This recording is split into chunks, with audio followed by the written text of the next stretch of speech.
Shri N K Premachandran, ഞാൻ ചോദിക്കാനിരുന്ന ഇതാണ്, പ്രതിപക്ഷം ഈ സമരം ഏറ്റെടുക്കാൻ അല്പം വൈകിയോ?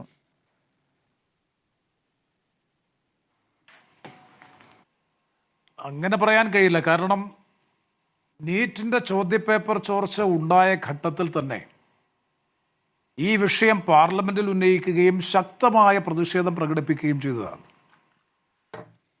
നമുക്കറിയാം, കോൺഗ്രസ് പാർട്ടിയെ സംബന്ധിച്ച്, പ്രത്യേകിച്ചും ശ്രീ രാഹുൽ ഗാന്ധിയെ സംബന്ധിച്ചിടത്തോളം ഇതുമായി ബന്ധപ്പെട്ടുകൊണ്ട് രാജ്യത്ത് വിവിധ ക്യാമ്പയിനുകൾക്ക് അദ്ദേഹം നേതൃത്വം കൊടുത്തു.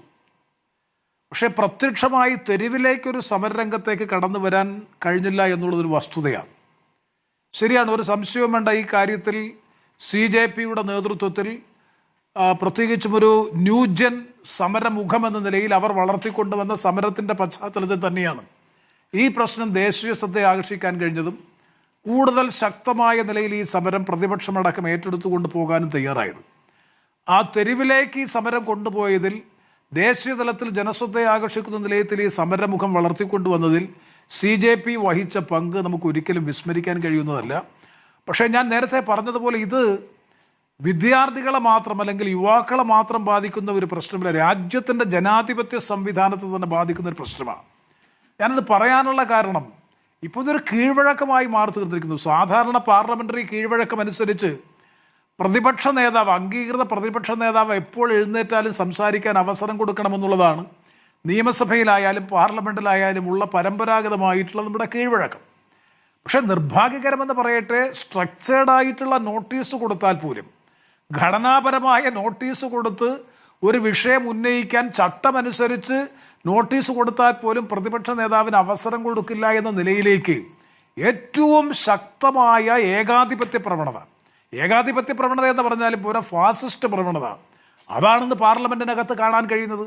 അതാണ് ഞാൻ നേരത്തെ പറഞ്ഞത്, ബഹുമാനപ്പെട്ട സ്പീക്കറെ കണ്ട് സംസാരിക്കേണ്ടി വന്നു. പ്രതിപക്ഷ നേതാവിൻ്റെ നേതൃത്വത്തിൽ പ്രതിപക്ഷ കക്ഷി നേതാക്കൾ മുഴുവൻ ബഹുമാനപ്പെട്ട സ്പീക്കറെ പോയി കണ്ട് സംസാരിക്കേണ്ടി വരും. പ്രതിപക്ഷ നേതാവിന് 2 മിനിറ്റ് നേരം സഭയിൽ എന്തിനാണ് സഭാ നടപടികൾ പ്രക്ഷുബ്ധമാക്കിക്കൊണ്ടുള്ള ഈ സമരത്തിന് ഞങ്ങൾ നേതൃത്വം കൊടുക്കുന്നത് എന്ന് റെക്കോർഡിൽ വരാൻ 2 മിനിറ്റ് നേരം ഈ പ്രശ്നം എന്താണ് എന്ന് ലോകമറിയാനും രേഖയിൽ വരാനും വേണ്ടി സംസാരിക്കാൻ അവസരം കൊടുക്കണമെന്ന് കണ്ടു പറഞ്ഞപ്പോൾ അതിന് ഗവൺമെന്റിന്റെ അനുമതി വേണം എന്ന് പറയുന്ന സ്ഥിതിയിലാണ് കാര്യങ്ങൾ എന്നുണ്ടെങ്കിൽ എന്ത് പാർലമെന്ററി ജനാധിപത്യ വ്യവസ്ഥയാണ്? അതൊരു പ്രശ്നമാണ്. ശ്രീ എൻ കെ പ്രേമചന്ദ്രൻ, പാർലമെന്റുമായി ബന്ധപ്പെട്ട് എനിക്ക് പ്രതിപക്ഷത്തോട് ചോദിക്കാനുള്ളത്, നിങ്ങളുടെ അടുത്ത പാർലമെന്ററി സ്ട്രാറ്റജി എന്തായിരിക്കും? കാരണം എപ്പോഴും പ്രതിപക്ഷത്തെ ഭരണപക്ഷം കുറ്റപ്പെടുത്തുന്നത് നിങ്ങൾ പാർലമെന്റിൽ ബഹളമുണ്ടാക്കുന്നു, ഇറങ്ങിപ്പോകുന്നു.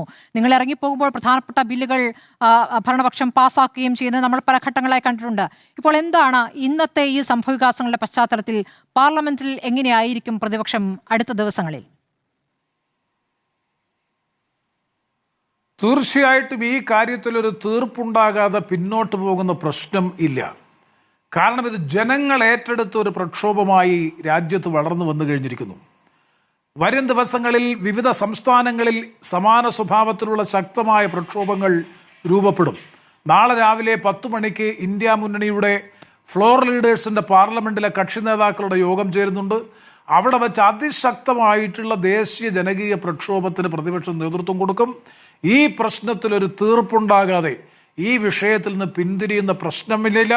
മാത്രമല്ല, കേവലം പാർലമെന്ററി നടപടികൾ തടസ്സപ്പെടുത്തിക്കൊണ്ടുള്ള സമരം എന്നതിനപ്പുറത്തേക്കുള്ള പ്രത്യക്ഷമായ മറ്റ് സമരപരിപാടികൾക്ക് കൂടി നേതൃത്വം കൊടുക്കാൻ പ്രതിപക്ഷം തയ്യാറാകും.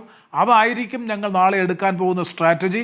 ഇതൊരു വലിയ ജനകീയ പ്രക്ഷോഭമായി, ഗവൺമെന്റിന്റെ നിലനിൽപ്പിനെ തന്നെ പ്രതിസന്ധിയിലാക്കുന്ന നിലയിലേക്കുള്ള പ്രക്ഷോഭമായി വളർത്തിക്കൊണ്ടുവരാൻ തീർച്ചയായിട്ടും രാജ്യത്തെ പ്രതിപക്ഷ പ്രസ്ഥാനങ്ങൾക്ക് കഴിയും.